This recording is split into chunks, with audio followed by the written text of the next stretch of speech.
Hello everyone, it's Mixter Whispers here with part 2 of our series with the Year 1 Handbook, Getting Started with Grandfather's Medicine. So I've got the ebook up on the screen again, and we're looking at pages 12 to 13 on the ebook copy. So hopefully that's lining up with where you guys are as well. Feel free to pull this one up in your physical books and we'll get started. So, this year, we call on Grandfather's medicine. It is the echo in the canyon, the stillness before the storm, the hawk that sees from above. While Grandmother's medicine brings us inward into intuition, nurturing, and the weave, Grandfather's medicine brings us outward into vision, boundaries, and craft. You may ask, what is Grandfather's medicine?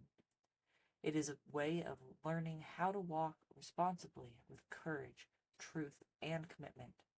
It is the kind of medicine that learns to listen, stands when it would be easier to fall, and speaks when silence would be more comfortable.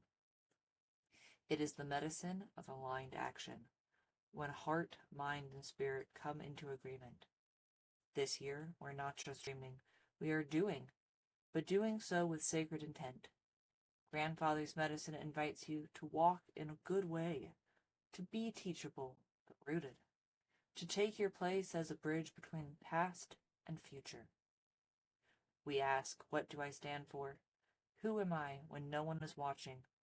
Where does my wisdom come from? And how do I pass it on?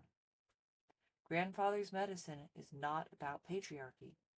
It is about presence, patience, and precision.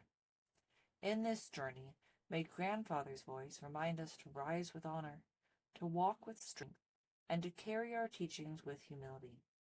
For we are the living prayers of those who walked before us, and the steady flame for those yet to come. Writing your letter. Take a deep breath. Ground and center yourself. You are at the beginning of a sacred journey, a year and a day dedicated to deepening your spiritual path and uncovering your true self. In this journal entry, write a heartfelt letter to yourself and your chosen teacher or guide, whether that is a mentor, deity, ancestor, or simply the universe. This letter will serve as a testament to your intentions, a witness to your growth, and a reminder of why you choose to walk this path. If you're a student in the Year 1 program and you're coming upon this page, I will note that this is something that you've been asked to do leading into your path, leading into taking the first step of starting the Year 1 program. So this letter is for you. This letter is also for your teacher, your intuitive consultant that you've chosen to walk through Year 1 with. Usually that's with Spirit Soaring, our main mentor for that particular Year 1 program. I can answer some questions as we go as well, and this book should help you as we get started on this path. But writing your letter is a sacred act for you, more than anything. So consider these questions as you write. What called you to begin this journey? Was it a whisper from within? A longing? A sign? A conversation? Or an experience that set you on this path? What do you hope to learn, heal, or transform in yourself? Are there spiritual gifts you wish to develop, ancestral wisdom to reclaim, or self-discoveries to embrace? What challenges do you foresee, and how will you face them? How can you remind yourself to be patient, persistent, and open-hearted? What will success look like for you? Imagine yourself a year and a day from now. What wisdom, strength, or inner peace will you have gained? Don't forget to sign your letter and date it. Dedicate it to your future self. I put this in there specifically so that you remember to kind of timestamp your letter so that when you look back after the year and a day growth that you'll have, and whether or not you go into the other year and a day programs, you'll be able to look back at that letter years to come and see for yourself the transformation that you've gone through. You'll be able to see where you started from, where you were aiming for, and preferably in the end, have some hindsight. You'll be able to say, hey, I reached those goals, or I learned more than I ever imagined in these same regards. Now, weaving your reality. The concept of weaving your reality is a sacred metaphor for conscious creation and is a sacred art form. Just as a weaver selects each thread with care, choosing colors, textures, and patterns, you too have the power to co-create the tapestry of your life.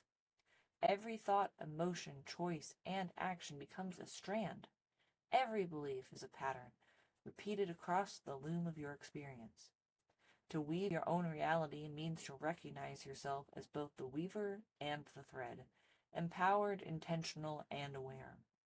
Reality isn't something that simply happens to you, it's something you participate in. Many of us live by inherited templates or patterns passed down by family, culture, trauma, or survival instincts. Weaving your reality doesn't mean you'll always control what shows up, but you do control how you respond, what you focus on, and how you choose to engage. Every small action, how you speak to yourself in the morning, what you prioritize, how you process conflict, is a thread. Over time, these threads accumulate into a visible pattern.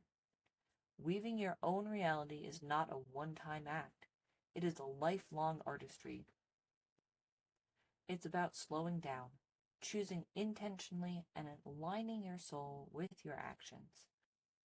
Your life is not just a reaction to circumstance. It is a living, breathing, evolving masterpiece. This year you learn why the loom matters, and you begin to learn the tools you need. You'll hear your teachers also talk about this concept of weaving in a way that develops a gift across the Year in a Day program.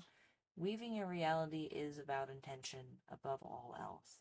Weaving your reality also means learning what it means to weave with energies and how to use and accumulate those energies for your arsenal in self-care.